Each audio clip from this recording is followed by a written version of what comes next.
E a gente já começa com essa informação do Banco Master, porque a gente volta a falar sobre esse caso que tem repercutido tanto nos últimos dias. O Daniel Vorcaro, o cara do Banco Master, foi colocado frente a frente com o ex-presidente do BRB. Quem chega com mais informações a respeito disso e vai nos explicar como foram os depoimentos no STF e se houve essa acariação que se sabe a respeito deste ato é a Rani Veloso, já conosco aqui ao vivo e diretamente de Brasília. Boa tarde, Rani.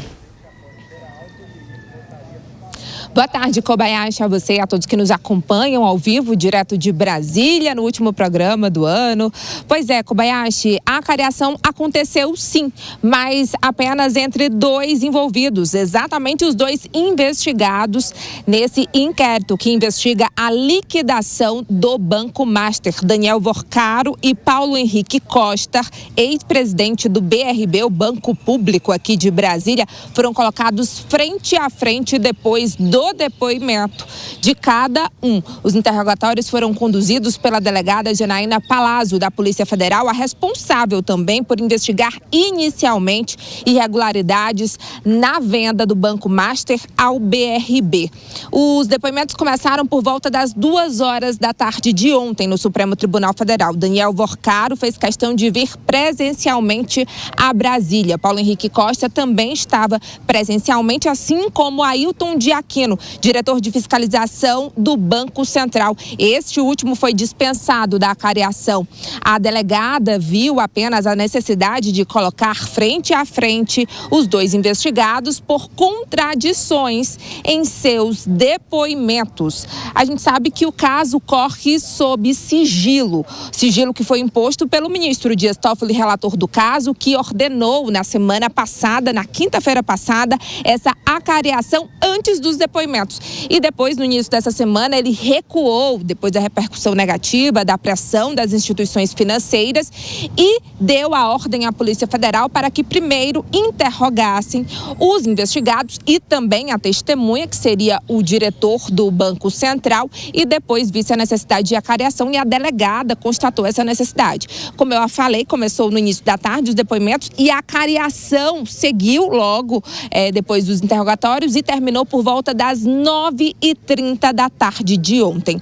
O que a gente sabe aqui em Brasília, Kobayashi, é que durante os interrogatórios houve um certo desconforto da delegada que conduz a investigação, porque o juiz auxiliar do gabinete do ministro Dias Toffoli havia interferido várias vezes, inclusive no teor das perguntas da delegada. Chegou um momento em que houve um clima de tensão entre eles. Além do juiz auxiliar, um representante do Ministério Público também participou. A gente lembra que a PGR já havia se manifestado contrária à acariação por achar prematura nessa fase do processo. É tanto também esse recuo do ministro Dias Toffoli na mudança ali das ordens da condução dessa investigação.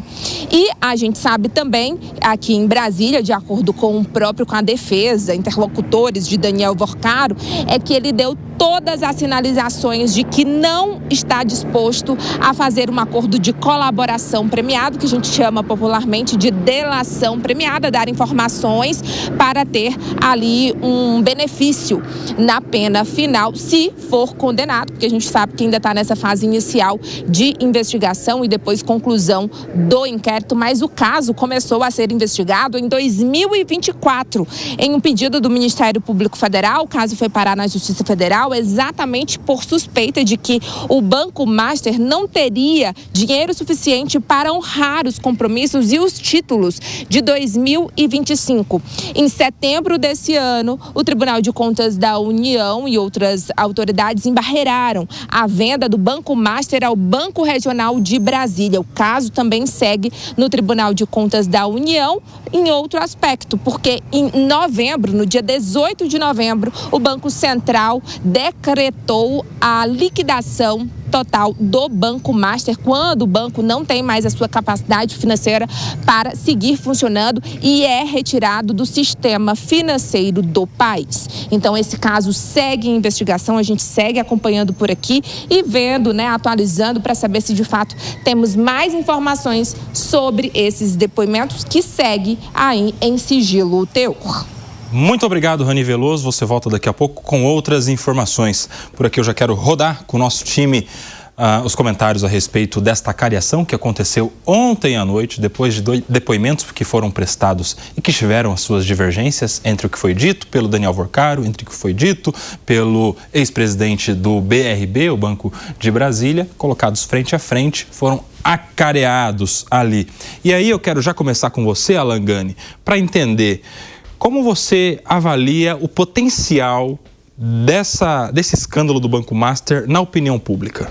Olha, embora seja uma corrupção, talvez a maior corrupção que o Brasil já teve, né, uma corrupção sistêmica, tudo indica por enquanto, porque a gente está falando no mínimo de 12 bilhões de reais. E isso é a ponta do iceberg. Mas por se tratar de um crime, um suposto crime financeiro, Koba, ainda está distante da opinião pública. Essa é a percepção que eu tenho.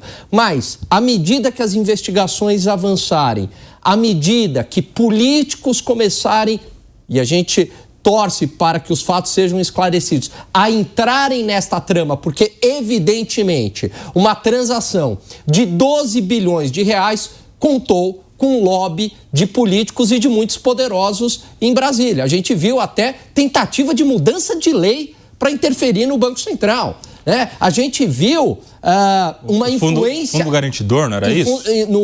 Como é que chama o negócio? Que é o que garante? No FGC, para subir... São duas coisas. A primeira seria aumentar a régua do FGC para garantir até R$1 milhão e não apenas R$250 mil. E a outra coisa seria que o Congresso Nacional poderia demitir diretor do Banco Central. Eita! Né? Então, acabando aí com a independência hoje que o Banco Central conseguiu em 2020 a duras penas. E, claro, também todo um lobby ali no Poder Judiciário. Então, veja, a gente está falando de algo que envolve os três poderes, envolve uma quantia de dinheiro bilionária, e aqui não é força de expressão, né? 12 bi, o que a gente ouve no mercado é a ponta do iceberg. Então, à medida que as investigações avançarem e isso ganhar atração, o potencial na opinião pública é uma nova Lava Jato. Agora, o senhor Fábio Piperno, a Rani até trouxe a informação de que o que se tem até esse momento é de que o Daniel Vorcaro não pretende fazer o acordo de delação premiada. Mas você espera que algum outro ator destes envolvidos poderá fazer essa delação premiada? Porque para o Daniel Vorcaro é mesmo difícil fazer delação, porque a delação exige que você só delate quem esteja no mesmo patamar ou acima de você dentro da operação criminosa.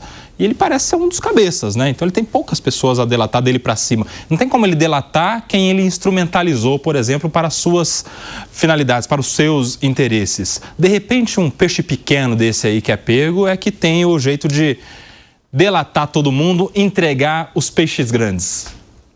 Mas ele não é uma autoridade pública, né? Ele é um bilionário, dono de um banco, agora totalmente enroscado e que é alvo já de uma segunda investigação, né? Que enfim, o Banco Central foi até o Ministério Público Federal, que por sua vez já acionou o TCU. Por quê? Porque o banco também é alvo de uma investigação por gestão fraudulenta. E é óbvio que há todas as digitais possíveis e as não imagináveis de fraude. Então, por exemplo, quando é que vai chegar ao sistema previdenciário do Rio de Janeiro, que comprou, sabe-se lá por quê, um monte de títulos, tem títulos aí do banco no seu portfólio. O mesmo se aplica a Previdência do Amapá, de vários municípios, né, de diferentes regiões do país. Olha, quase todo dia eu vejo entrevista, eu ouço o senador Ciro Nogueira falar sobre os possíveis, as indicações de apoio do PP, o que pode fazer, o que não pode, enfim, nessa próxima eleição. Agora eles esticam a corda aqui com o governador Tarcísio de São Paulo. Mas, e aí, em que momento ele vai ser questionado sobre o desejo dele de aumentar o limite do FGC de 250 mil para R$1 milhão? Porque isso serviu como peça de marketing para essa tramóia toda. Ou seja, o que o Banco Master dizia lá atrás, quando surgiram as primeiras suspeitas? Não, vocês podem comprar os nossos CDBs porque Está tudo assegurado pelo fundo garantidor.